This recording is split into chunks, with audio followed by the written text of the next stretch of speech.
Hi hello ನಮಸ್ಕಾರ. Game changer ವಿಶೇಷ ಕಾರ್ಯಕ್ರಮಕ್ಕೆ ಸ್ವಾಗತ. ನಾನು ರಾಮ್ ಬಡ್ಗೇರ್. ಇವತ್ತಿನ ಗೇಮ್ ಚೇಂಜರ್ ವಿಶೇಷ ಕಾರ್ಯಕ್ರಮದ ಅತಿಥಿ ಒಬ್ಬ ಅದ್ಭುತವಾದಂಥ ವ್ಯಕ್ತಿತ್ವವನ್ನು ಹೊಂದಿರುವಂಥವರು. ಸಮಾಜಮುಖಿ ಕಾರ್ಯಗಳನ್ನು ಮಾಡುವ ಹಂಬಲದಲ್ಲಿದ್ದಾರೆ. ಆ ಕಾರ್ಯಗಳನ್ನು ಇವತ್ತಿಗೂ ಕೂಡ ಮಾಡ್ತಾನೆ ಹೋಗ್ತಾ ಇದ್ದಾರೆ. ಮತ್ತೆ ಉದ್ಯಮ ಕ್ಷೇತ್ರದಲ್ಲೂ ಕೂಡ ಅವರು ಈಗ ಕಾಲಿಟ್ಟಿದ್ದಾರೆ, ಯಶಸ್ವಿಯಾಗಿ ಮುನ್ನಡೀತಾ ಇದ್ದಾರೆ. ಇದರ ಜೊತೆಗೆ ಝೀರೋಯಿಂದ ಹೀರೋ ಆಗುವತ್ತ ಅವರ ಹೆಜ್ಜೆ ಯಾರೂ ಅಲ್ಲ. ಬೆಳಗಾವಿ ಜಿಲ್ಲೆಯ ಕಾಗವಾಡ ತಾಲೂಕಿನ ಉಗಾರ ಗ್ರಾಮದ ಶ್ರೀ ಪ್ರಕಾಶ್ ರಾಜ್ ಮಾನೆಯವರು. ಅವರು ಸ್ವತಃ ನನ್ನ ಜೊತೆಗಿದ್ದಾರೆ. ಅವರನ್ನ ಕಾರ್ಯಕ್ರಮಕ್ಕೆ ನಾನು ವೆಲ್ಕಮ್ ಮಾಡ್ಕೊಳ್ತೀನಿ. ಸರ್ ನಮಸ್ಕಾರ, ಕಾರ್ಯಕ್ರಮಕ್ಕೆ ಸ್ವಾಗತ ನಿಮಗೆ. ಸರ್, ನೀವು ಒಂದು ಅನ್ನದಾತರಾಗಿದ್ದೀರಿ ವಿದ್ಯಾರ್ಥಿಗಳಿಗೆ. ಇದರ ಜೊತೆಗೆ ಉದ್ಯಮ ಕ್ಷೇತ್ರದಲ್ಲೂ ಕೂಡ ತೊಡಗಿಸಿಕೊಂಡಿದ್ದೀರಿ, ಸಮಾಜಮುಖಿ ಕಾರ್ಯಗಳನ್ನು ಕೂಡ ಮಾಡ್ತಾ ಇದ್ದೀರಿ. ಏನು ಹೇಳ್ತೀರಿ ಮೊದಲಿಗೆ? ನಮಸ್ಕಾರ, ನಾನು ಪ್ರಕಾಶ್ ರಾಜಮಾಣಿ. ನಾನು ಈಗ ನಮ್ಮ ಗೌರ್ಮೆಂಟ್ ಸ್ಕೀಮಿಂದ ಬಿಸಿ ಊಟ ಮಿಡ್ ಡೇ ಮೀಲ್ ಸ್ಕೀಮ್ ಇದೆ, ಅದು ಟೆಂಡರ್ ಹಿಡಿದೀವಿ. ಒಂದು ಟೋಟಲ್ 25 ಸ್ಕೂಲ್ ಇದೆ. ಒಂದು 8,000 ಮಕ್ಕಳಿಗೆ ಊಟ ಡೈಲಿ ಸಪ್ಲೈ ಮಾಡ್ತೀವಿ. ಆಮೇಲೆ ಇದು ನಮಗೆ ಕ್ಷೀರ್ ಭಾಗ್ಯ ಯೋಜನೆಯಿಂದ ಹಾಲು ಸಪ್ಲೈ ಮಾಡ್ತೀವಿ. ಆಮೇಲೆ ಬಾಳೆಹಣ್ಣ, ತತ್ತಿ, ಇವೆಲ್ಲ ಮಟ್ಟಿ ಎಲ್ಲ ಕಡೆ ಸಪ್ಲೈ ಮಾಡ್ತೀವಿ. ಓಕೆ. ಸೊ ಸರ್ಕಾರದಿಂದ ಟೆಂಡರ್ ಕರೀತಾರೆ, ನೀವು ಟೆಂಡರ್ ತೆಗೆದುಕೊಂಡಿದ್ದೀರಿ. ಹೌದು. ಆ ನಿಟ್ಟಿನಲ್ಲಿ ಈಗ 8,000 ವಿದ್ಯಾರ್ಥಿಗಳಿಗೆ ನಿಮ್ಮ ಹಲವು ಬ್ರಾಂಚ್ಗಳಿಂದ, ಅಂದರೆ ಎಷ್ಟು ಬ್ರಾಂಚ್ಗಳಿದಾವೆ ಅಂದರೆ? ನಮ್ಮ 4 ಬ್ರಾಂಚ್ ಇದಾವೆ. ಸೊ 4 ಬ್ರಾಂಚ್ಗಳಿಂದ 8,000 ವಿದ್ಯಾರ್ಥಿಗಳಿಗೆ ಆಹಾರವನ್ನು ಸರಬರಾಜು ಮಾಡ್ತೀವಿ ಸರ್. ಹಾಂ. ಎಷ್ಟು ಜನ ಇದ್ದಾರೆ ಸರ್ ನಿಮ್ಮ 4 ಬ್ರಾಂಚ್ಗಳಲ್ಲಿ ಕೆಲಸಗಾರರು? ಒಂದು 80 ಹೆಣ್ಣು ಅಂದರೆ ಲೇಡೀಸ್ ಇದ್ದಾರು. ಆಮೇಲೆ ಒಂದು 40 ತನ ಜೆಂಟ್ಸ್ ಹುಡುಗರು ಇದ್ದಾವೆ ಸರ್. ಸೊ 100-120 ಜನ ಕೆಲಸ ಮಾಡ್ತಾರೆ. ಹೌದು ಸರ್, ಹೌದು ಸರ್. ಸೊ ಹೆಂಗೆ ಹ್ಯಾಂಡಲ್ ಮಾಡ್ತೀರಿ ಸರ್ 8,000 ವಿದ್ಯಾರ್ಥಿಗಳನ್ನು? ಇದು ನಮ್ಮ ಟೀಮ್ ಚಲೋ ಇದೆ ಸರ್. ಎಲ್ಲ ಹುಡುಗರಾಗಲಿ, ಇವು ನಮ್ಮ ಲೇಡೀಸ್ ವರ್ಕರ್ಸ್ ಆಗಲಿ, ಎಲ್ಲ ಕಡೆ ಅಂದ್ರೆ ಅವರು ತಮ್ಮದು ಸ್ವಂತ ನಮ್ಮದು ಒಂದು ಇದು ನಾವು ಕೆಲಸಪೇಕ್ಷ ಅವರು ನಾವೆಲ್ಲ ನಮ್ಮದು ಒಂದು ಬಿಸಿ ಊಟದ ನಮ್ಮ ಕೈಯಾಗ ಸಿಕ್ಕಿದೆ. ಇದು ನಾವು ಒಳ್ಳೆಯದ ಎಲ್ಲ ಹುಡುಗರಿಗೆ ಫುಡ್ ತಯಾರು ಮಾಡಿ ಕೊಡೋಣ ಅಂತ ಅವರು ಎಲ್ಲರದು ಕಾಮಗಾರಿಕೆ ಎಲ್ಲರ ಒಳ್ಳೆ ಭಾವನೆ ಇದೆ. ಆ ಕಾರ್ಯಕ್ಕೆ ಎಲ್ಲ ಅವರು ನಮ್ಮ ಟೀಮ್ ಆಗಿದೆ, ಟೀಮ್ ವರ್ಕ್ ಮಾಡ್ತೀವಿ. ಆ ಕಾರ್ಯಕ್ಕೆ ಒಂದು 8,000 ಮಕ್ಕಳಿಗೆ ಸಪ್ಲೈ ಮಾಡ್ಬೋದು ಸರ್. ಸರ್, ಬಿಸ್ನೆಸ್ ಮಾಡೋದಕ್ಕೆ ಬೇರೆ ಬೇರೆ ಆಯ್ಕೆಗಳು ಕೂಡ ಸಾಕಷ್ಟು ಇರ್ತವೆ. ಆ ನಿಟ್ಟಿನಲ್ಲಿ ನೀವು ಆಯ್ದುಕೊಂಡಿರೋದಿದೆಯಲ್ಲ, ಇದು ಒಂದು ಅದ್ಭುತ ಅಂತಲೇ ಹೇಳ್ಬೋದು. ಯಾಕೆ ಇದನ್ನು ಆಯ್ಕೆ ಮಾಡ್ಕೊಂಡ್ರಿ ಅಂತ? ಈಗ ನಮ್ಮ ಸಿದ್ದೇಶ್ವರ ಸ್ವಾಮೀಜಿ ಅಂತ ಒಬ್ರು ಆಗಿ ಹೋಗಿದ್ದಾರಲ್ಲ, ಅವರು ನಾವು ಮಾಡಿದಾಗ ಅವಾಗ ಆ ಟೈಮ್ಗೆ ಅವರು ಮಾಡಿದಾಗ ಅವ್ರು ಸೇವೆದಿದ್ದೀವಿ. ಅವರು ಸಿದ್ದೇಶ್ವರಪ್ಪ ಅವರು ನಮ್ಗೆ ಒಂದು ಮಾತು ಹೇಳ್ತಿದ್ರು ಪದೇ ಪದೇ. ಅಂದ್ರೆ ತಮ್ಗೆ ಯಾವಾಗೂ ದಾನ ಅಥವಾ ಅನ್ನ ನೀಡೋದು ಮಾಡಿದ ಒಂದು ಅವಕಾಶ ಸಿಕ್ತಂದ್ರೆ ಅದು ತಾವು ಮಾಡ್ತಾ ಒಂದು ಹಿಂಗೆ ಮಾತದಾಗ ಅಂದಿದ್ರು.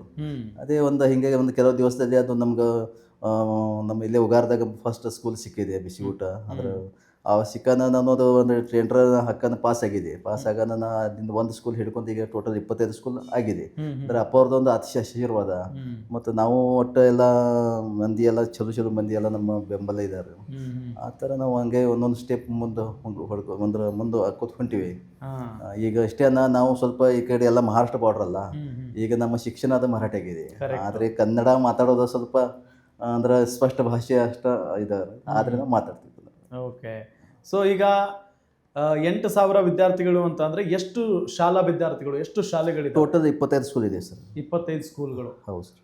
ಸೊ ಅದಾದ ನಂತರ ಇದುವರೆಗೂ ನಿಮ್ಮ ಬಗ್ಗೆ ಅಥವಾ ನಿಮ್ಮ ಕೆಲಸದ ಬಗ್ಗೆ ಏನು ಕಂಪ್ಲೇಂಟ್ ಬಂದಿಲ್ಲ ಸರ್? ಇಲ್ಲ ಸರ್, ಯಾವುದೂ ಕಂಪ್ಲೇಂಟ್ ಬಂದಿಲ್ಲ. ಆದರೆ ನಮ್ಮದು ಫಸ್ಟ್ ಇರೋದು ಒಂದು ಸ್ಕೂಲ್ ಇಲ್ಲಿ ಉಗಾರಕ್ಕೆ ಬಂದಿದೆ. ಆದರೆ ಟೋಟಲ್ ಈಗ ಅಥಣಿ ಮತ್ತು ಕಾಗವಾಡ ತಾಲೂಕಿನಲ್ಲಿ ಕೆಲವು 25 ಸ್ಕೂಲ್ ಎಲ್ಲ ಬಂದು. ಯಾಕಂದ್ರೆ ನಮಗೆ ಒಳ್ಳೆ ಕ್ವಾಲಿಟಿ, ಒಳ್ಳೆ ನಮ್ಮ ಅಂದರೆ ಎಲ್ಲ ಮಾಡೋ ಕೆಲಸ ಚಲೋ ಮಾಡ್ತೀವಿ. ಯಾವಾಗ ರೈಟ್ ಟೈಮ್ಗೆ ನಾವು ಫುಡ್ ಸಪ್ಲೈ ಮಾಡ್ತೀವಿ. ಇದೆಲ್ಲ ನೋಡಿ ಸ್ಕೂಲ್ ಹೆಚ್ಚಾಗಿ ಹೋಗಿ ಈಗ ಒಂದು ಒಳ್ಳೆ ಎಲ್ಲ ವಿದ್ಯಾರ್ಥಿಗೆ ನಾವು ಚಲೋ ಇದು ಮಾಡ್ತೀವಿ, ಫುಡ್ ಸಪ್ಲೈ ಮಾಡ್ತೀವಿ ಸರ್. ಸರ್, ನೀವು ಉದ್ಯಮದ ಜೊತೆಗೆ ಸಮಾಜ ಸೇವೆ ಮಾಡ್ತೀರಿ. ಅದಾದ ನಂತರ ಗೋವುಗಳನ್ನು ಸಾಕಿದ್ದೀರಿ. ಆ ಗೋವುಗಳನ್ನು ಸಾಕಿದ ರೀತಿಯನ್ನು ನೋಡ್ತಾ ಇದ್ರೆ ಗೊತ್ತಾಗುತ್ತೆ ನೀವು ಆ ಗೋವುಗಳನ್ನು ಎಷ್ಟು ಪ್ರೀತಿಸ್ತೀರಿ ಅಂತ ಹೇಳಿ. ನಿಜಕ್ಕೂ ಖುಷಿ ಆಗುತ್ತೆ. ಸೊ ಅದರ ಬಗ್ಗೆ ಮಾತನಾಡೋದಾದರೆ ಸರ್? ಹೌದು ಸರ್, ಅದು ಗೋ ಅಂದರೆ ಈಗ ಆಕಳ ಅಂದರೆ ಏನು ನಾವು ನಮ್ಮ ಮೊದಲಿಂದ ಕಾಲಿಂದ ಅದೊಂದು ಸಂಸ್ಕೃತಿ ಬಂದಿದೆ. ಓಕೆ. ಆದರೆ ಆಕಳದ ಸ್ವಲ್ಪ ನಮ್ಮ ಸಮೀಪ ಇತ್ತಂದ್ರೆ ಯಾವುದೂ ರೋಗ ರೋಗ ಜೀವಾಂಶ ಯಾವುದು ಬರಂಗಿಲ್ಲ. ಹೆಚ್ಚಿನ ಪಾಸಿಟಿವ್ ಶಕ್ತಿ ಇರುತ್ತದೆ ಅದರಲ್ಲಿ. ಅದು ಆ ಥರದ್ದೇನು ಬಿಸಿಲ ಆಕಳ ಮೇಲೆ ಬೀಳ್ತಿದೆ. ಅದ್ರಾಗ ನಾವು ಸಾಕಿಂದ ಆಕಳದ ಕಪಿಲ ತಳಿದ್ರಿ ಅದು. ಅದು ಬ್ಲ್ಯಾಕ್ ಕಲರ್ ಕಪಿಲಾ ತಳಿ. ಬ್ಲ್ಯಾಕ್ ಕಲರ್ ಸರ್ ಅದು. ಅದು ಏನು ಆ ಥರದ ಮಹತ್ವ ಅಂದ್ರೆ ಅದು ಬ್ಲ್ಯಾಕ್ ಕಲರ್ ಸೂರ್ಯ ಕಿರಣ ಅದ್ರ ಮೇಲೆ ಬಿತ್ತಂದ್ರೆ ಅದು ಇರೋದು ಒಳಗಿಂದ ಏನೇ ಅದು ಊರ್ಜಾ ಬರ್ತಿದೆ, ಅದೆಲ್ಲ ಪಾಸಿಟಿವ್ ಎನರ್ಜಿ ಬರ್ತಿದೆ. ಆಮೇಲೆ ನಾವೇನು ಮಾಡ್ತೀವಿ, ನಾವು ಈಗ ತಾವು ಗೊಟ್ಟ ನೋಡಿದ್ರಿ ಅಲ್ಲೇ ನಮ್ಮ ಎಲ್ಲ ಮಕ್ಕಳ ನಾವು ಹೋಗಿ ಒಂದು ಸಾಯಂಕಾಲ ಪ್ರತಿಯೊಂದು ಗಂಟೆ ಕುಂತೀವಿ ಅಲ್ಲಿ, ಅದ್ರ ಮೇಲೆ ಕೈ ಅಡ್ಡಾಡಿಸ್ತೀವಿ. ನಾನು ಅದು ನಮ್ದು ಮತ್ತೆ ಒಂದೊಂದ್ಸಲ ವಾರದಾಗ ಒಂದೊಂದ್ಸಲ ಅಲ್ಲಿ ಸುತ್ತಮುತ್ತ ನಾವೆಲ್ಲ ಕ್ಲೀನ್ ಮಾಡಿಸ್ಕೊಂಡು ಎಲ್ಲ ಮಲ್ಕೊಂಡ್ ಬಿಡ್ತೀವಿ ರಾತ್ರಿ.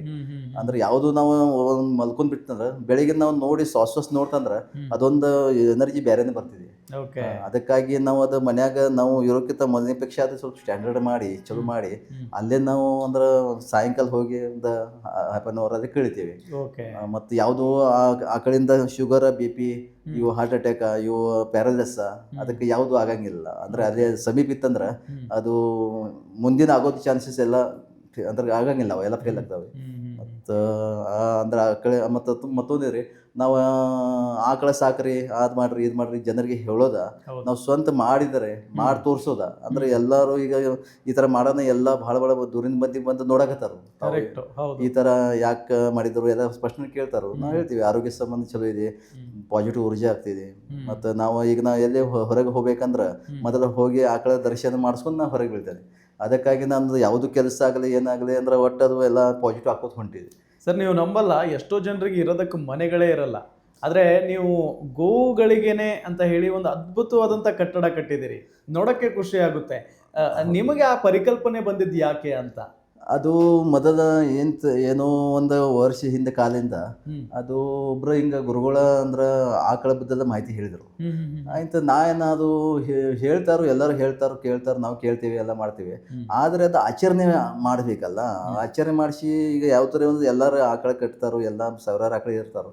ಆದರೆ ಒಂದು ವಿಶೇಷವಾಗಿ ಒಂದು ಕಟ್ಟಡ ಮಾಡ್ತಂದ್ರೆ ಅಲ್ಲಿ ಏನಾಗ್ತಿದೆ, ನಮ್ಮದಾಗಲಿ ನಮ್ಮ ಫ್ಯಾಮಿಲಿ ಮನೆಗೆ ಸಣ್ಣ ಹುಡುಗರಾಗಲಿ ಅದು ಎಲ್ಲ ವಿಶೇಷ ನಾನು ಹೋಗಿ ಅಲ್ಲಿ ಸರ್ಗೆ ನಿಲ್ತಾರೋ ಅಂದ್ರೆ ಅದು ಕೊಡ್ತಾರೋ. ಎಲ್ಲರೂ 4 ಮಂದಿ ಹೊರಗಿಂದ ಬಂದು ಅಲ್ಲೇ ನಾವು ಒಂದು ಏನಾರು ಮಾತುಕತೆ ಮಾಡ್ಬೇಕಂದ್ರೆ ಅದೇ ಆಕಳ ಅವರದಾಗ ಹೋಗಿ ಮಾತಾಡ್ತೀವಿ. ಅಂದ್ರೆ ಹೊರಗಿಂದ ಬಂದು ಬರೋಣ ಅದು ಆಕಳದ ಎಲ್ಲ ನೋಡಿ ಅದ ಊರ್ಜಾ ಪಾಸಿಟಿವ್ ಎಲ್ಲ ನಮ್ದು ಎಲ್ಲ ಪಾಸಿಟಿವ್ ಹಾಕೋದು ಹೋಗ್ತಿದೆ. ಮತ್ತು ಅವಾಗ ಗುರುಗಳು ಹಂಗೆ ಹೇಳೋಣ, ಒಂದು ಯಂತ್ರ ಮಾಡಿ ತೋರಿಸ್ಬೇಕು.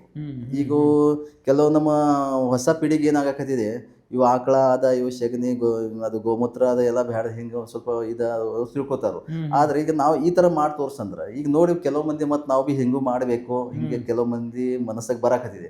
ನಮ್ಗೆ ಎಷ್ಟೋ ಮಂದಿ ಅಂತಾರು, ಇಲ್ಲ ನೀವು ಭಾಳ ಒಳ್ಳೇದು ಮಾಡ್ತೀರಿ, ನಾವು ಈ ಥರ ಮಾಡಬೇಕಾಗಿದೆ, ನಮ್ಗೆ ಸ್ವಲ್ಪ ಗೈಡೆನ್ಸ್ ಕೊಡಿ, ಐಡಿಯಾ ಕೊಡಿ ಅಂತ ಹೇಳ್ತಾರೆ. ಇದು ಯಾವ ಹೇಳಿದ್ರೆ ಎಲ್ಲಿಂದ ತೊಗೊಂಬಂದ್ರಿ, ನಮಗೂ ಅಂತ ಆಕಳ ಬೇಕಂತ ಹಿಂಗೆಲ್ಲರೂ ಅನ್ನಕತ್ತಾರ. ಅಂದ್ರೆ ನಮ್ದೇನ ಅದು ಮೊದಲಿಂದ ನಮ್ದೇನು ಸಂಸ್ಕೃತಿ ಇದೆ, ನಮ್ಮ ಇಂಡಿಯನ್ ಸಂಸ್ಕೃತಿ ಇದೆ. ಅದ ಒಂದು ನಾವು ಮುಂದೆ ಈಗ ಮರ್ಯಾಕತ್ತಾರ ಕೆಲವೊಬ್ಬ. ಈಗ ಈ ನಮ್ಮ ಅಂದ್ರೆ ಹೆಂಗ ಹುಡುಗರು ಮರ್ಯಾಕತ್ತಾರ, ಇದು ಮರಿಬಾರದು.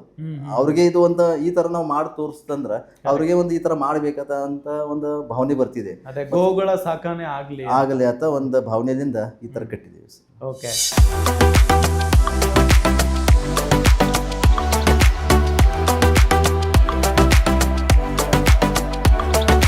ಈಗೊಂದು ಸುಮಾರು 12 ವರ್ಷ ಆಯ್ತು. ಈಗ ಇವರೇ ಶಿವಶಕ್ತಿ ಮಹಿಳಾ ಸಂಘದವರೇ ಮಾಡಿಕೊಡ್ತಾರೆ. ನಮ್ಮಲ್ಲಿ ಪ್ರತಿ ವರ್ಷ ಎಷ್ಟು ಪಟ್ಟು ಸಂಖ್ಯೆ ಇರ್ತದೆ ಅಷ್ಟು ಜನರಿಗೆ ಮಾಡಿಕೊಡ್ತಾರೆ. ಈಗ ಸದ್ಯ ನಂದು 261, ಇವತ್ತಿನ ಪಟ್ಟು ಸಂಖ್ಯೆ 261 ಇದೆ. ಅಷ್ಟು ಮಾಡಿಕೊಡ್ತಾರೆ ಅವರು. ಊಟ ಚಲೋ ಇದೆ ಅಲ್ಲ. ನಾವು ಇಲ್ಲಿ ಇದು ರಿಪೋರ್ಟ್ ಬರಿತೇವೆ, ನಾವು ಎಲ್ಲ ಶಿಕ್ಷಕರು ಒಂದೊಂದು ವಾರ ರಿಪೋರ್ಟ್ ಬರಿತೇವೆ. ಅದರಲ್ಲಿ ಏನೇ ಮಿಸ್ಟೇಕ್ ಕಂಡ್ರೂ, ಯಾವ ಮಕ್ಕಳಿಗೆ ಖಾರ ಆಯಿತು ಅಥವಾ ಸಾರು ತೆಳಗಿದೆ ಏನೇ ಇದ್ರೂ ನಾನು ಅವ್ರಿಗೆ ಹೇಳ್ತೇನೆ, ಅವರು ಅದನ್ನು ಸರಿ ಮಾಡಿಕೊಡ್ತಾರೆ. ಇಲ್ಲ ಪ್ರಾಬ್ಲಮ್ಸ್ ಹಾಗೇನಿಲ್ಲ. ಇದ್ರೂ ಅವ್ರವ್ರದ್ದು ಇದು ವರ್ಕ್ ಶಿಕ್ಷಕರಿಗೆ ಹೇಳ್ತಾರೆ, ಆಮೇಲೆ ವರ್ಕ್ ಶಿಕ್ಷಕರು ನನಗೆ ಹೇಳ್ತಾರೆ. ಇಂಪ್ರೂವ್ಮೆಂಟ್ ಮಾಡಿಸೋದಿದ್ರೆ ಅವ್ರ ಹತ್ರ ಹೇಳಿ ಮಾಡಿಸ್ತೀವಿ ನಾವು. ಬಿಸಿ ಊಟ ಅಂದ್ರೆ ನಮ್ಮಲ್ಲಿ NGOದವ್ರು ಮಾಡ್ತಾರೆ. ಶಿವಶಕ್ತಿ ಮಹಿಳಾ ಸ್ವಸಹಾಯ ಸಂಘ ಅಂತೇಳಿ ಸುಮಾರು 8-10 ವರ್ಷದಿಂದ ಅವರೇ ಮಾಡ್ತಾಯಿದ್ದಾರೆ ರೀ. ಮತ್ತು ಅದು ಡೀಟೇಲ್ಸ್ ಎಲ್ಲ ಅವರಿಗೆ ಗೊತ್ತಿರ್ತಲ್ಲ ರೀ. ಅದೇನು ಟೈಮ್ ಟೇಬಲ್ ಹಾಕಿ ಕೊಟ್ಟಾರಲ್ಲ ಗೌರ್ಮೆಂಟ್ದವರು, ಚಾರ್ಟ್ ಪ್ರಕಾರ ಅವರು ಮಾಡ್ತಾಯಿದ್ದಾರೆ ರೀ. ಇಲ್ಲ ರೀ, ಒಳ್ಳೆಯ ಅಭಿಪ್ರಾಯ ಅದ ರೀ ಎಲ್ಲರದು. ಪ್ರತಿಯೊಂದು ಮಗು ಒಳ್ಳೆಯ ರೀತಿಯಿಂದ ಆರಿಸಿ ಮಾಡ್ತಾರಲ್ಲ ರೀ ಮೇಲಿದ ಮೇಲೆ ಅದು ಪ್ರಧಾನಮಂತ್ರಿ ಪೋಷಣ್ ಅಂತೇಳಿ ವಿಶೇಷ ಅಧಿಕಾರಿಗಳು ಬರ್ತಾರೆ ರೀ. ಆಮೇಲೆ ಚಿಕ್ಕೋಡಿಯಿಂದ ಬರ್ತಾರೆ, ಬಿ ಒ ಅವ್ರು ರೀ, ಲೋಕಲ್ ಜನಪ್ರತಿನಿಧಿಗಳು ಕೂಡ ಕೆಲವೊಮ್ಮೆ ಬಂದು ಹೋಗ್ತಾರೆ ರೀ. ಎಲ್ಲರೂ ಒಟ್ಟಾರೆ ಒಳ್ಳೆಯ ಅಭಿಪ್ರಾಯ ವ್ಯಕ್ತ ಮಾಡ್ಯಾರ. ನಮ್ಮ ಶಾಲೆಯಲ್ಲಿ ಶಿವಶಕ್ತಿ ಸಂಘದಿಂದ, ಮಹಿಳಾ ಸಂಘದಿಂದ ನಮ್ಗೆ ಊಟ ಕೊಡ್ತಾರೆ, ನಮ್ಮ ಮಕ್ಕಳಿಗೆ ಊಟ ಕೊಡ್ತಾರೆ. ತುಂಬ ಒಳ್ಳೆಯದಾಗಿರುತ್ತೆ. ಬಾಳೆಹಣ್ಣು, ಆಮೇಲೆ ತತ್ತಿ, ಆಮೇಲೆ ಒಳ್ಳೆಯ ರೀತಿಯ ಬಿಸಿಬೇಳೆ ಅನ್ನ, ಪಲಾವ್, ಇದನ್ನೆಲ್ಲರೂ ಮಕ್ಕಳಿಗೆ ಒದಗಿಸ್ತಾರೆ. ನಮ್ಮ ಮಕ್ಕಳು ಅದನ್ನು ಒಳ್ಳೆ ರೀತಿಯಿಂದ ಸೇವನೆ ಮಾಡಿ ಎಂಜಾಯ್ ಮಾಡ್ತಾರೆ. ತುಂಬ ರುಚಿಕರವಾಗಿರುತ್ತೆ, ರುಚಿಕಟ್ಟವಾಗಿರುವಂಥ ಅಡುಗೆ ಇರುತ್ತೆ. ಯಾವತ್ತೂ ಏನೂ ಸಮಸ್ಯೆ ಆಗಿಲ್ಲ. ನಮ್ಮ ಶಾಲೆಯು 1918ರಿಂದ ಪ್ರಾರಂಭವಾಗಿದ್ದು ಅಲ್ಲಿಂದ ಇಲ್ಲಿಯವರೆಗೆ ನಮ್ಮ ಜೈ ಸಂಸ್ಥೆಯವರು ಒಳ್ಳೆಯ ಗುಣಮಟ್ಟ ಶಿಕ್ಷಣವನ್ನು ನೀಡುತ್ತಾ ಬಂದಿದೆ. ಅದರಲ್ಲಿ ಸರ್ಕಾರ ಬಿಸಿ ಊಟವನ್ನು ಪ್ರಾರಂಭಿಸಿದ ನಂತರ 2004ರಿಂದ 2018ರವರೆಗೆ ನಮ್ಮ ಶಾಲೆಯಿಂದ ನಾವು ಬಿಸಿ ಊಟವನ್ನು ನಡೆಸುತ್ತಾ ಬಂದಿದ್ದೀವಿ. ಅದರಂತೆ 2018ರಲ್ಲಿ ಶಿವಶಕ್ತಿ ಮಹಿಳಾ ಸ್ವಸಹಾಯ ಸಂಘ ಉಗಾರ್ ಖುರ್ದ್ ಅವರು ಬಿಸಿ ಊಟವನ್ನು ಉಗಾರ ಶಾಲೆಯಲ್ಲಿ ನೀಡಿದ್ದ ಪ್ರಯುಕ್ತ ಅವರ ಒಂದು ಬಿಸಿ ಊಟ ನೀಡುವ ಶೈಲಿ, ಮಕ್ಕಳಿಗೆ ಉತ್ತಮವಾದ ಊಟವನ್ನು ಬಡಿಸುವುದನ್ನು ನಾವು ಕಂಡು ನಮ್ಮ ಸಂಸ್ಥೆಯ ಕಾರ್ಯಾಧ್ಯಕ್ಷರು ಅವರನ್ನು ಭೇಟಿ ಮಾಡಿ ಅವರ ಜೊತೆ ಸಂಪರ್ಕಿಸಿದಾಗ ನೀವು ನಮ್ಮ ಶಾಲೆಯಲ್ಲಿ ಬಿಸಿ ಊಟ ಕೊಡ್ತೀರಾ, ಅದನ್ನು ನೀವು ಮಾಡ್ತೀರಾ ಅಂತ ಕೇಳಿದಾಗ ಅವರು ಕೂಡ ಒಪ್ಪಿಕೊಂಡು ಅವತ್ತಿನಿಂದ 2018ರಿಂದ ಇಲ್ಲಿಯವರೆಗೆ ಒಳ್ಳೆಯ ಗುಣಮಟ್ಟ ಸಕಸ ಆಹಾರವನ್ನು ನೀಡುತ್ತಾ ಬಂದಿದ್ದಾರೆ. ನಾವು ಮೊದಲು ನಮ್ಮ ಶಾಲೆಯಲ್ಲಿ ಮೊದಲು ಮಠದಿಂದ ಬರ್ತಕ್ಕಂತಹ ಒಂದು ಆಹಾರವನ್ನು ಉಪಯೋಗಿಸಿದ್ದು, ಆನಂತರ ಅಲ್ಲಿ ಬದಲಾವಣೆ ಮಾಡಿ ಶಾಲೆಯಲ್ಲಿ ಮಾಡಲಿಕ್ಕೆ ಪ್ರಾರಂಭ ಮಾಡಿದ್ದು. ಶಾಲೆಯಲ್ಲಿ ಮಾಡಿರೂ ಕೂಡ ಇಬ್ಬರು ಶಿಕ್ಷಕರಿಗೆ ಹೊರೆ ಆಗಲಿಕ್ಕೆ ಪ್ರಾರಂಭ ಆಯಿತು.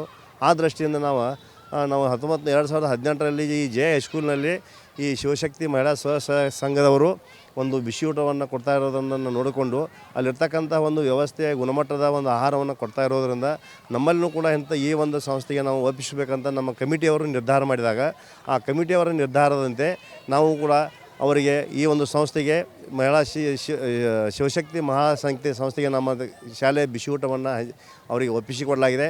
ಅಂದಿನಿಂದ ಇಂದಿನವರೆಗೂ ಅವರು ನಮ್ಮ ಶಾಲೆಗೆ ಬೇಕಾಗತಕ್ಕಂತಹ ಊಟದ ವ್ಯವಸ್ಥೆಯನ್ನು ಅತ್ಯಂತ ವ್ಯವಸ್ಥಿತವಾಗಿ ಅಚ್ಚುಕಟ್ಟಾಗಿ ಶುದ್ಧವಾದಂಥ ಆಹಾರವನ್ನು ಮುಂಜಾನೆ ಪ್ರತಿದಿನ 9 ಗಂಟೆಗೆ ಹಾಲನ್ನು, ಮಧ್ಯಾಹ್ನ ಬಿಸಿ ಊಟ, ಬಾಳೆಹಣ್ಣು ಹಾಗೂ ತತ್ತಿಗಳನ್ನು ಮಕ್ಕಳ ಸಂಖ್ಯೆಗೆ ಅನುಗುಣವಾಗಿ ನಮ್ಮ ಶಾಲೆಗೆ ಒದಗಿಸುತ್ತಿದ್ದಾರೆ. ನಮ್ಮಷ್ಟು ನಾವು ಅಳಿಲು ಸೇವೆ ಮಾಡೋಣಪ್ಪ ಅಂಥೇಳಿ ನಾವೆಲ್ಲರೂ ಅವರ ಗ್ರೂಪ್ದೊಳಗದೀವಿ. ಆಮೇಲೆ ಅವರಲ್ಲಿರುವಂಥ ಅನ್ನದಾನ, ಆಮೇಲೆ ವಿದ್ಯಾದಾನ, ಅದ್ರ ಜೊತೆಗೆ ಸಮಾಧಾನ ಅನ್ನುವಂಥದ್ದು ಎಲ್ಲರಿಗೂ ಕೊಡ್ತಾರೆ ಅವರು. ಅದು ಭಾಳ ವಿಶೇಷವಾದದ್ದು. ಅನ್ನದಾನ ಕೊಡ್ತಾರೆ, ವಿದ್ಯಾದಾನನೂ ಕೊಡ್ತಾರೆ. ಸಮಾಧಾನ ಅನ್ನೋದೇನಿರ್ತದೆ, ಎಲ್ಲ ಬಡಬಗ್ಗರು ಅವ್ರ ಹತ್ರ ಬಂದ್ರೆ ಅವ್ರಿಗೆ ಉದ್ಯೋಗನೂ ಕೊಡ್ತಾರೆ, ಅನ್ನನೂ ಕೊಡ್ತಾರೆ, ವಿದ್ಯಾದಾನನೂ ಕೊಡ್ತಾರೆ. ಅದಕ್ಕೆ ಕೊನೆಯದೇನು ಸಮಾಧಾನ ಇರ್ತೈತಿ. ಪ್ರತಿಯೊಬ್ಬರಿಗೂ ಸಮಾಧಾನ ಅನ್ನೋದು ಬೇಕಾಗಿರ್ತದೆ.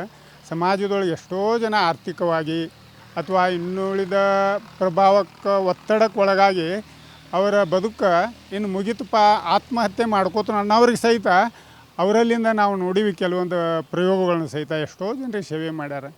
ಆ ಜನ ಎಲ್ಲ ಅವ್ರನ್ನ ಇವತ್ತು ಹೆಂಗೆ ಹಿಡ್ಕೊಂಡಾರಂದ್ರೆ ಎಂಥ ಒಬ್ಬ ದೇವರ ನಮ್ಮಲ್ಲಿ ಇದಾರಪ್ಪ ಅನ್ನುವಂಥ ವಿಚಾರಲಿ ಆ ಜನ ಎಲ್ಲ ಅವ್ರು ನೋಡ್ತಾರೆ.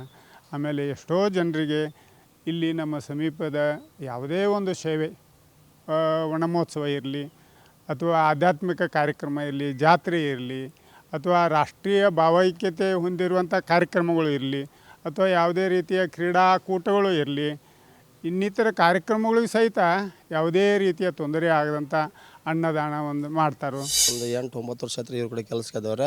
ಮತ್ತು ಆಕಳ ವ್ಯವಸ್ಥೆ ಏನೈತ್ರ 2 ವರ್ಷದಿಂದ ಆಕಳ ವ್ಯವಸ್ಥೆ ಮಾಡ್ತೇನೆ ರೀ ಸರ್. ಎಲ್ಲ ಅದ್ರದ್ದು ಏನೈತ್ರಲ್ಲ ಎಲ್ಲ ಮೇವು ಹೆಣ್ಕಾಸು ಎಲ್ಲ ನಾನು ಮಾಡ್ತೇನೆ ರೀ ಸರ್.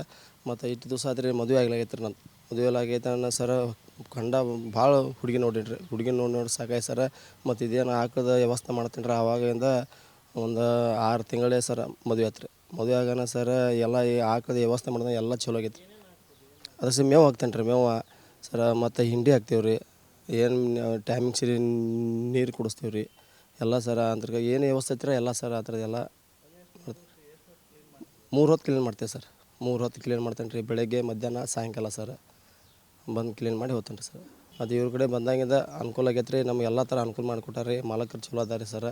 ಮತ್ತು ನಮ್ದು ಏನೋ ಅಡಚಣೆ ಆಗಲಿ ನಮ್ದು ಏನೂ ಪ್ರಾಬ್ಲಮ್ ಇತ್ತಂದ್ರೆ ಎಲ್ಲ ಸಾಲ್ವ್ ಮಾಡ್ತಾರೆ. ಒಂದೊಂದು ಭಕ್ತರಾಗಿ ಈಗ ಭಾಳ ಭಕ್ತರಾಗಿದ್ದಾರೆ ಮತ್ತು ಅದು ಗುರುಗಳು ಚಲೋ ಇದ್ದಾರೆ, ಅಂದ್ರೆ ಪಾಸಿಟಿವ್ ಎಲ್ಲ ಮಾಡ್ಕೊಂಡು ಹೊಂಟೀವಿ. ಆಮೇಲೆ ನಮ್ದು ಉದ್ದೇಶ ಅಂದ್ರೆ ನಮ್ಮ ತ್ರಿವಿಧ ದಾಸೋಹ ಸೇವಾ ಸಂಘದ ಉದ್ದೇಶ ಅಂದ್ರೆ ಈಗ ನಾವು ಹೆಚ್ಚಿನ ನಮ್ಮ ಹಿರಿಯವ್ರಿಗೆ ಅಂದ್ರೆ ಈಗ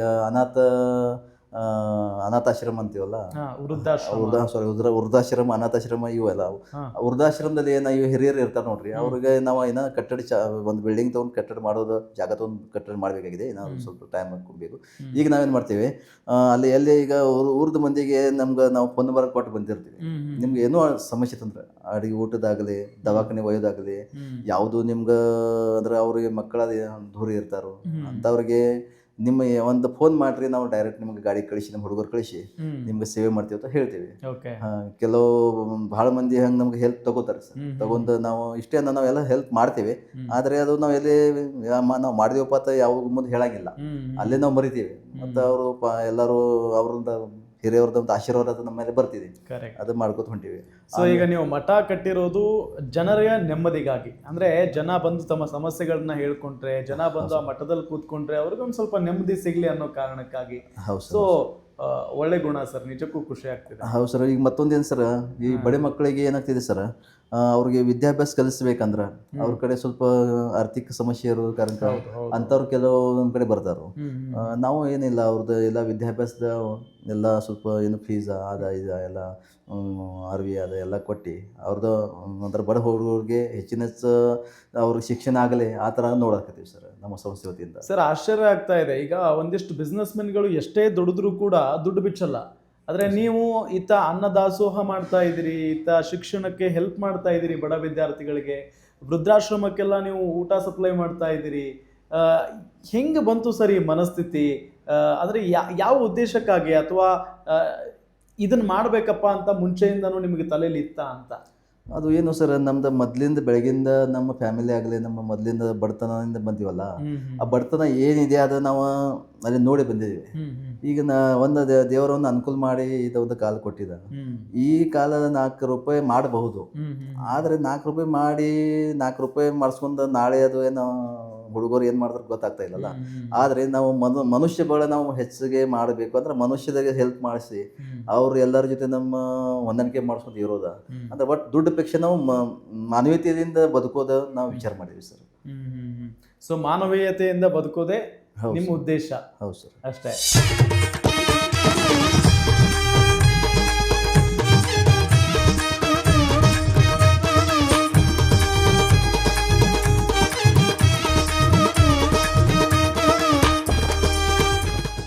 ಇದೆಲ್ಲದರ ನಡುವೆ ಸರ್, ಈಗ ನೀವು ಹೇಳ್ತಾ ಇದ್ರಿ ಬಹಳಷ್ಟು ಜನ ಬಡ ವಿದ್ಯಾರ್ಥಿಗಳು ಬರ್ತಾರೆ ಸಹಾಯ ಕೇಳ್ಕೊಂಡು, ಅಂತ ವಿದ್ಯಾರ್ಥಿಗಳ ಶಿಕ್ಷಣಕ್ಕೆ ನಾವು ಸಹಾಯ ಮಾಡ್ತೀವಿ ಅಂತ ಹೇಳಿ.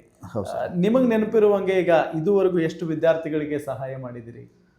ಕೆಲವು ಇಲ್ಲಂದ್ರೆ ಒಂದು 70-75 ಮಂದಿಗೆ ಹತ್ರ ಈಗ ಸದ್ಯ ಸಹಾಯ ಮಾಡಿದ್ದೀವಿ.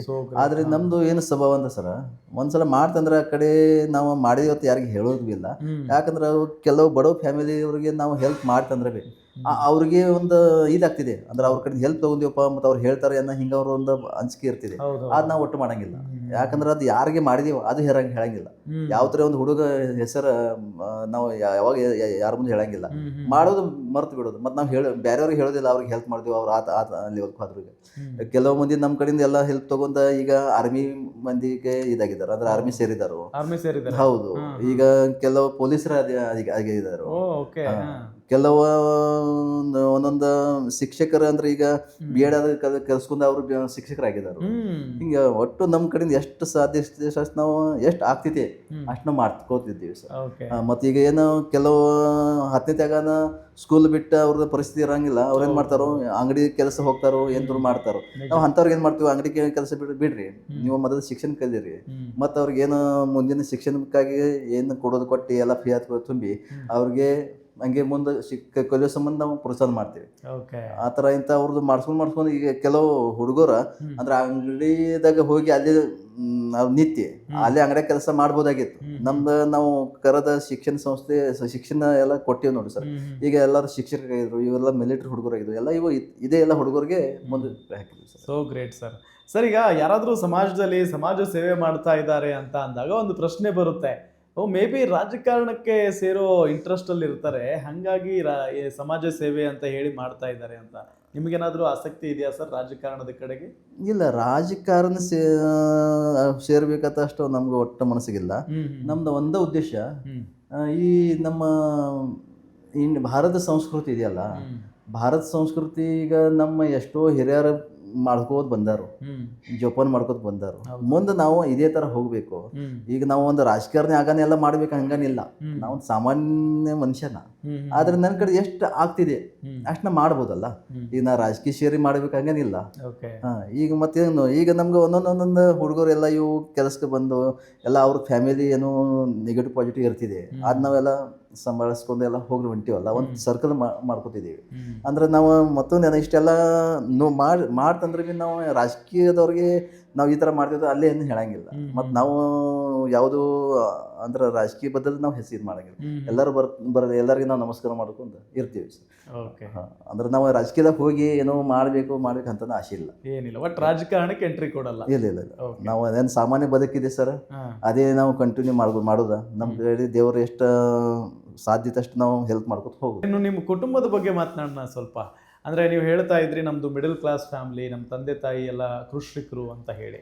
ಸರ್, ಈಗ ನಿಮ್ಮ ಮನೆಯಲ್ಲಿ ಯಾರ್ಯಾರು ಇರ್ತೀರಿ? ಹಾಂ ಸರ್, ಈಗ ಮತ್ತೊಂದು ಈಗ ಹೇಳ್ಬೇಕಂದ್ರೆ ನಮ್ಮ ಮದರ್ ಏಜ್ 70 ವಯಸ್ಸು ಚಾಲು ಇದೆ. ಓಕೆ. ಇಂಥ ಅವ್ರದ್ದು ಏನು ನಮಗೆ ಬಿಸಿ ಊಟ ಚಾಲು ಆಗಿದೆ ನೋಡ್ರಿ. ನಮ್ಮ ತೋಟಪಟ್ಟಿ ಇದೆಯಲ್ಲ, ಅವ್ರು ನಾವು ಇಲ್ಲಿ ಉಗಾರ್ಗೆ ಬಂದು ನಿಂತೀವಿ ಅಂದ್ರೆ ನಾವು ನಮ್ಮ ತೋಟದಾಗ ಮೊದಲು ಇರ್ತೀವಿ. ಈಗ ಸಣ್ಣ ಹುಡುಗರು ಇದಾವೆ, ಶಿಕ್ಷಣ ಸಂಬಂಧ ಇಲ್ಲಿ ಬಂದು ನಿಂತಿದ್ದೀವಿ. ಆದ್ರೆ ನಮ್ಮ ಮದರ್ ಇಲ್ಲೇ ಬಂದಿಲ್ಲ, ಅಲ್ಲಿ ತೋಟದಾಗ ಇರ್ತಾರೆ. ಅವ್ರದ್ದು ಒಂದು ಹಿಮೆ ಅಂದ್ರೆ ಏನು ಹೇಳ್ತಾರೆ ಅವ್ರು, ಮಾಡ್ತಾರೆ ಅವರು. ಈಗ ನಮ್ಗೇನು ಬಿಸಿ ಊಟಕ್ಕೆ ಇವ್ರೇನು ತರಕಾರಿ ಬೇಕಾಗ್ತಿತ್ತಲ್ಲ, ಪಾಲಕ, ಕೊತ್ತಂಬರಿ ಇವೆಲ್ಲ ಎಲ್ಲ ಅಲ್ಲಿ ತೋಟದಾಗ ಬೆಳೆಸ್ತಾರ, ತಯಾರು ಮಾಡ್ತಾರ. ನಿಮ್ಮ ಹೊಲದಲ್ಲೇ ಬೆಳೆಸ್ತೀರಿ? ಹೌದು. ಅದು ಹೆಂಗ ಕೆಮಿಕಲ್ ಒಟ್ಟು ಯೂಸ್ ಮಾಡಂಗಿಲ್ಲ, ಎಲ್ಲ ಈ ಸಗಣಿ ಗೊಬ್ಬರ, ಈಗ ಆರ್ಗ್ಯಾನಿಕ್ ಎಲ್ಲ ಈ ತರ ಹಾಕೊಂಡ ಮಾಡ್ತೀವಿ. ಅಂದ್ರೆ ಅದು ಕೆಮಿಕಲ್ ಹಾಕ್ತಂದ್ರೆ ನಮ್ಮ ಎಲ್ಲ ಶಾಲೆ ಹುಡುಗರು ನಮ್ಮ ಎಲ್ಲ ಹುಡುಗರು ಅದಂಗ ತಿಳ್ಕೊತೇವೆ. ಮತ್ತೆ ಕೆಮಿಕಲ್ ಯಾವ್ದು ಫುಡ್ ಆಗಬಾರ್ದು, ಫುಡ್ ಸ್ವಲ್ಪ ಅಲ್ಲಿ ಹೋಗ್ಬಾರ್ದು, ಈ ತರ ಒಂದು. ಮತ್ತು ನಮ್ಮ ಮದರ್ ಆ ಥರ ಮೊದಲಿಂದ ಆಕಿಂದ ಪ್ಲ್ಯಾನ್ ಐತಿ. ಈ ನಾ ಏನು ಹೇಳ್ತೇನೆ, ಪಲ್ಯ ಕೊಡ್ತೇನೆ ಅದನ್ನ ನೀವು ಅಲ್ಲಿ ಹೋಗಿ ಹಾಕಬೇಕು, ನೀವು ಅಂಗಡಿಯಿಂದ ತೊಗೊಂಡು ಬಂದ ಅಂಥದ್ದು ವೇಸ್ಟನ್ನು ಹಾಕಬೇಡ್ರಿ ಈ ಥರ ಅಂತ. ಅಂದರೆ ಆ ಥರ ಹೊಲದಾಗ ಎಲ್ಲ ತೋಟಪಟ್ಟಿ ಮಾಡಿಸ್ಕೊಂಡು ಎಲ್ಲ ಸಪ್ಲೈ ಮಾಡ್ತಾರೆ ನಮ್ಮ ಮದರ್ಗೆ. ಮತ್ತು ಈಗ ಮತ್ತೊಂದೇನು, ಈಗ ನಾ ಅಂದ್ರೆ ಸ್ವಲ್ಪ ಮಾತಾಡಬಾರ್ದು, ಅದರಿಂದ ಮಾತಾಡ್ತೇವೆ. ಈಗೇನಾಗಿದೆ, ನಮ್ಮ ಸಂಸ್ಕೃತಿದಾಗ 1-2 ಅಷ್ಟೇ ಗಂಡು ಮಗ ಅಥವಾ ಒಂದು ಹೆಣ್ಮಕ್ಳು ಐತಂದ್ರೆ ಲಗೆ ಸಾಕಪ್ಪ, ನಮ್ಗೆ ಇಷ್ಟು ಸಾಕತ್ತ ಅಂತಾರೆ. ಆದ್ರೆ ಈಗ ನಮ್ದು ಮುಂದಿನ ಭವಿಷ್ಯ ನಮ್ಮ ರೈತರ ನೋಡ್ತಂದ್ರೆ, ನಮ್ಮ ರೈತರಿಗೆ ಯಾವುದು ಈಗ ನಾವು ಕೆಲಸ ಮಾಡೋರ ಸಿಗ್ತಾ ಇಲ್ಲ. ಈ ಅದೊಂದು ಉದ್ದೇಶ ಇಟ್ಕೊಂಡು ನಾಳೆ ನಾವು ರೈತರು ನಮ್ಮ ಹುಡುಗರಿಗೆ ನಾವೇನು ಡಾಕ್ಟರ್ ಮಾಡ್ತೀವಿ, ಇಂಜಿನಿಯರ್ ಮಾಡ್ತೀವಿ, ಇದೊಂದು ಅವಶ್ಯ ಇಲ್ಲ. ನಮ್ದು ಒಂದು 10 ಎಕರೆ ಹೊಲ ಇದೆ, ಅದೇ ಅವ್ರು ಕಂಟಿನ್ಯೂ ಮಾಡಲಿ ಸಾಕು, ಇಷ್ಟು ನಂದು ಹೊಲ ಇದೆ. ಆ ಕಾರಣಕ್ಕೆ ಈಗ ನನ್ಗೆ ಆ್ಯಕ್ಚುಲಿ ನಿಮ್ಗೆ ನಾವು 2008 ನನ್ನ ಮದುವೆ ಆಗಿದೆ. ಈಗ ತನ ನನ್ಗೆ ಈಗ ಮೊನ್ನೆ ಒಂದು ಸಣ್ಣ ಹುಡುಗ ಹುಟ್ಟು ಟೋಟಲ್ 6 ಹುಡುಗರಾಗಿದೆ. 6 ಮಕ್ಕಳು? ಅಂದ್ರೆ 3 ಹೆಣ್ಮಕ್ಳ 3 ಗಂಡು ಮಕ್ಕಳ. ಯಾಕಂದ್ರೆ ಇದು ಯಾರು ಹೇಳಂಗಿಲ್ಲ. ಮತ್ತು ನಾ ಯಾವುದು ಅಂದ್ರೆ ಯಾವುದು ದೊಡ್ಡ ಹುದ್ದೆದಾಗ ಹೋಗಿ ಈ ಥರದ ಆಸೆ ಇಲ್ಲ. ಒಂದು ವರ್ಣ ಏನು, ನಮ್ಮ ಇತರ ಮುಂದೆ ಇರೋದು ನಮ್ಮ ಸಂಸ್ಕೃತಿ ನಮ್ಮ ರೈತರ ಮೇಲೆ ಇದೆ. ಆ ರೈತರ ಕೆಲಸ ಮಾಡೋರು ಯಾರಿಲ್ಲ. ನಮ್ಮ ಮಕ್ಕಳೆಲ್ಲ ರೈತರಾಗಲಿ ಇಷ್ಟು ನಂದ ಅಪೇಕ್ಷೆ ರೀ. ಮತ್ತೆ ಏನಿಲ್ಲ, ಅದು ರೈತರಿಗೆ ಚಲೋ ಬೆಳೆದ ಈ ಜನರಿಗೆ ಸಹಾಯ ಮಾಡಬೇಕು ಇಷ್ಟು ನಂದ ಅಪೇಕ್ಷೆ. ಕರೆಕ್ಟ್. ಒಂದು ತುಂಬು ಕುಟುಂಬ ಇದೆ ಸರ್. ಹೆಂಗಿದೆ ಸರ್ ಲೈಫ್ ಈಗೇನಿಲ್ಲ, ಮನ್ಯಾಗ ಎಲ್ಲ ಹುಡುಗರು ಇದಾವೆ. ನಾವು ಎಷ್ಟೋ ಕಷ್ಟದಾಗ ನಾವು ಹೊರಗಿಂದೆಲ್ಲ ಕಿರಿಕಿರಿ ಆದ ಇದು ಮಾಡಿಸ್ಕೊಂಡು ಮನ್ಯಾಗ ಬತ್ತಂದ್ರೆ ಇದು ಒಂದು ಅದು ಆಕಳ ಇದೆ ನಿಮ್ಮ ಮನ್ಯಾಗ, ಇಲ್ಲಿ ನಮ್ಮ ಹುಡುಗರು ಇರ್ತಾವೆ. ಬಾಗಿಲಿಂದ ಹೊರಗೆ ಬತ್ತಂದ್ರೆ ನಮ್ದು ಎಲ್ಲ ಏನು ನೆಗೆಟಿವ್ ಇರ್ತದೆ ನೋಡಿ, ಎಲ್ಲ ಅಲ್ಲಿ ಮರ್ತೀವಿ. ಒಳಗೆ ಬರೋಣ ಎಲ್ಲ ಪಾಸಿಟಿವ್, ಎಲ್ಲ ನಕ್ಕೋತ, ಎಲ್ಲ ಫ್ಯಾಮಿಲಿ ಎಲ್ಲ ನಕ್ಕೋತಿರ್ತೀವಿ ಸರ್. ಕರೆಕ್ಟ್. ಸೊ ಇಷ್ಟೆಲ್ಲ ಮಾಡಿದ್ದೀರಿ ಸರ್. ಈಗ ಸಮಾಜ ಸೇವೆಯನ್ನು ಶುರು ಮಾಡಿದ್ದೀರಿ, ಇತ್ತ ಉದ್ಯಮ ಕ್ಷೇತ್ರದಲ್ಲೂ ತೊಡಗಿಸಿಕೊಂಡಿದ್ದೀರಿ, ಮಠ ಕೂಡ ಕಟ್ಟಿಸ್ಕೊಟ್ಟಿದ್ದೀರಿ. ಮುಂದಿನ ಗುರಿ ಏನು ಸರ್? ಮುಂದೆ ಏನು ಮಾಡಬೇಕು ಅಂದ್ಕೊಂಡಿದ್ದೀರಿ? ಇನ್ನೂ ಜೀವನ ಬಹಳಷ್ಟು ದೊಡ್ಡದಿದೆ. ಹೌದು ಸರ್. ಈಗ ಇಷ್ಟೇ ಸರ್, ನಾವು ನಂದು ದೇವರ ಆರೋಗ್ಯ ಚಲೋ ಕೊಡಲಿ, ಮತ್ತು ನಂದು ಕಡೆಯಿಂದ ಎಷ್ಟು ನನಗೆ ಸಾಧ್ಯ ಆಗ್ತದೆ ಅಷ್ಟೇ. ಅದು ಆರೋಗ್ಯಕ್ಕೆ ಆಗಲಿ, ಮತ್ತು ಯಾವುದು ಶಿಕ್ಷಣಕ್ಕಾಗಲಿ, ಮತ್ತು ಯಾವುದು ದಾನಕ್ಕಾಗಲಿ ನನಗೆ ಒಂದು ದೇವರ ಶಕ್ತಿ ಕೊಡಲಿ. ನಾ ಎಲ್ಲ ನಮ್ಮ ಇಂಡಿಯನ್ ಎಲ್ಲ ಸಂಸ್ಕೃತಿ ಇದೆ, ಆ ಜೋಪಾನ ಮಾಡಿಸ್ಕೋತ 4 ಮಂದಿಗೆ ಹೆಲ್ಪ್ ಮಾಡೋದು, ನಂದು ಹಂಗೆ ದೇವರ ಆಶೀರ್ವಾದ ಮಾಡ್ಕೊಂಡು ಹೆಲ್ಪ್ ಮಾಡ್ಕೊಂಡು ಹೋಗ್ಬೇಕಂತ ನನ್ನದೊಂದು ವಿಚಾರ. Yes sir, thank you so much ಇಷ್ಟೊತ್ತು ನಮ್ಮ ಕಾರ್ಯಕ್ರಮದಲ್ಲಿ ಭಾಗಿಯಾಗಿದ್ದಕ್ಕೆ. ಜೊತೆಗೆ ನಿಮ್ಮ ಸಮಾಜ ಸೇವೆ ಹೀಗೆ ಮುಂದುವರಿಯಲಿ, ನಿಮ್ಮ ಈ ಒಂದು ಬಿಸ್ನೆಸ್ ಇನ್ನೂ ಜಾಸ್ತಿ ಯಶಸ್ಸಾಗಲಿ ಅನ್ನೋದು ನಮ್ಮ ಆಶಯ. Thank you so much. Yes ವೀಕ್ಷಕರೇ, ನೋಡಿದ್ರಲ್ಲ, ಇದು ಉದ್ಯಮಿ ಮತ್ತು ಸಮಾಜ ಸೇವಕ ಪ್ರಕಾಶ್ ರಾಜ್ ಮಾನೆ ಅವರ ಮಾತು ಮತ್ತು ಅವರ ಜೀವನಗಾಥೆ. ಇದಾಗಿತ್ತು ಈ ಹೊತ್ತಿನ ವಿಶೇಷ. ನೋಡ್ತಾ ಇರಿ ಗ್ಯಾರಂಟಿ ನ್ಯೂಸ್, ಸುದ್ದಿ ಖಚಿತ, ನ್ಯಾಯ ನಿಶ್ಚಿತ.